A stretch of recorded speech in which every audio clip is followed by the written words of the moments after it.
Never, ever give up. You can change and you can move around, but never, ever give up. I know people that are very smart. They went to the Wharton School of Finance with me. I know other people that aren't as smart, and those people are the top people in industry today, and they just were tougher. They didn't give up. And the smart ones had everything on their plate. They'd always come in with the A+ on the tests and the good boards and everything else. But when they ran into problems, they didn't know how to solve the problems like the guys that weren't as good. And it's very seldom that you see something other than this happen. So never, ever give up.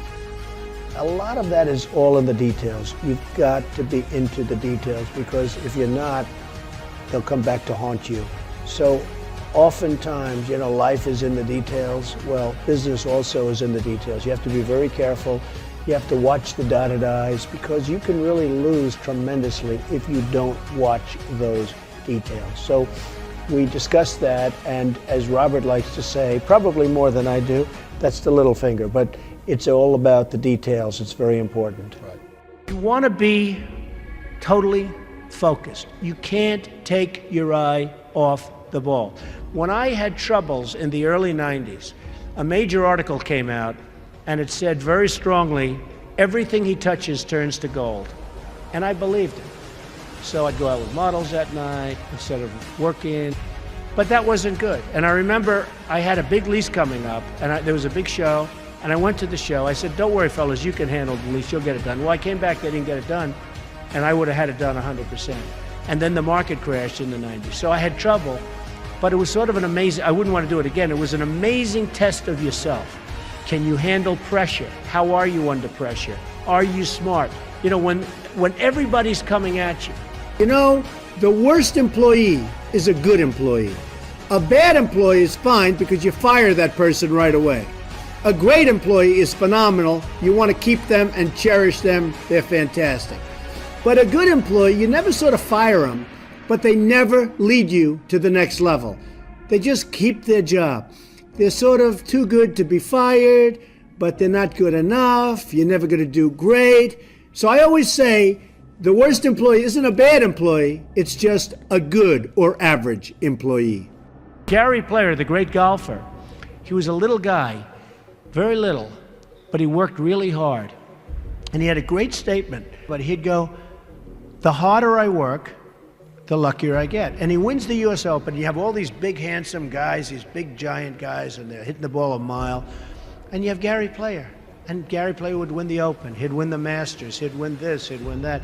And he said, hey, in the US Open, he hit a 5-iron to 1 foot from the hole, and he ended up getting a birdie and wins the US Open, right? And he came off the green. Now, I know I've heard the statement before, but I heard it from him in a meaningful way. They said, what do you think, Gary? What is it? He said, all I know is I've been working very hard, and the harder I work, the luckier I get. I thought it was an amazing statement. Sometimes in life, to be successful, oftentimes, most of the time, you have to follow your instincts. You have to follow your gut. You have to. Your parents may say wrong, your whoever may say wrong, but you have to do it. So much of success is seeing yourself as victorious. You have to see yourself. You have to really believe in yourself. And sometimes it's hard. You've had failures, you've had weaknesses, you've had other things. You have to see yourself as a one-man band. Don't rely too much on other people because they'll let you down. You have to see yourself as victorious. And to be a winner, you have to think like a winner. If you don't think like a winner, it's just never going to happen. Many people have been asking about my desk and the fact that I have so many papers on my desk. It's actually very neat. I know where everything is, but if you look around, there's a lot of stuff. The fact is, I'm busy. I always notice that busy people that are very successful in many cases, have a lot going on their desk. I have papers from deals, I have papers from just about everything. I like to read up on things, I like to study what I'm doing. So therefore, you have a lot of action going on in your office. Now, some of the writers, some of the ones that aren't so smart, they talk about the desk negatively. They say, oh, isn't it terrible? Trump has so many papers on his desk. Let's analyze everything on the desk, and they do the best and they fail. But the fact is, I've noticed over the years, successful people have a lot going on their desk. My desk is in my office. My desk is a very important part of me. And frankly, it's a very important part of my success. Everything I do comes right through this desk. So if it's not perfectly neat, if there's a lot of action, I think that's okay. I actually think that's a good thing. You have to love what you do. And I'm not going to go over that long, but it solves a lot of problems. Because when you love what you do, when you really love what you do, you work harder. I mean, I have friends that don't love, and I tell this story. A Wall Street titan, big guy, but I was richer than him, and I'm richer, according to Forbes, I'm much richer than him. So I like that, I like that. But this big Wall Street titan, he's a big name. He has a son, and his son is a wonderful human being, which is amazing because the guy's a horrible person. But he's one of the biggest guys on Wall Street. So he wants his son, Alex. I'm going to use the name Alex. It's not his name, but I don't want to get this guy in any more trouble with his father than he already is. Alex isn't the strongest character. The father is a brutal, vicious killer. So the father has a big firm on Wall Street, and he wants Alex to go into the firm, of course. Come on, Alex, get in there, get in there.